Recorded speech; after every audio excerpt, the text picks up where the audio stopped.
Kaip ten sakoma, miegas tik silpniems.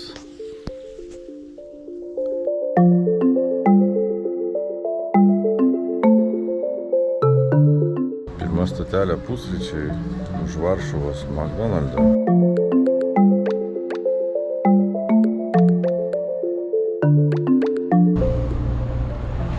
Po nuotykių Čekijoje, kai nešneka angliškai, tai pamačius šitą kalbą iškart ramiau pasidaro. Tai vat, įvažiavom į Austriją. Konkrečiai vardina, kad reikia sustoti ir variklį išjungti. Tada pailsėt būtina. Tai visi tą ir daro čia. Sekmanį mišias eisiu. Ten.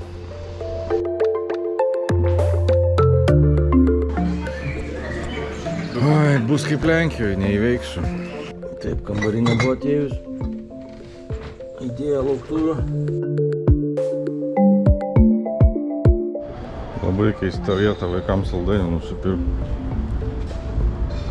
Liepė kitų laukti ant žolės atsisėdus, tai ir sėdžiu parke. O ką veikti? Net aukštas yra šičia. Laikas namo važiuoti. Kaunas liūdis, tai varom į mašiną. Čia kabrioletų mytas matosi priekį. Kiek čia jų yra?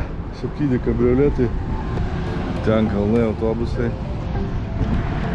Žodžiu, mankšta vyksta.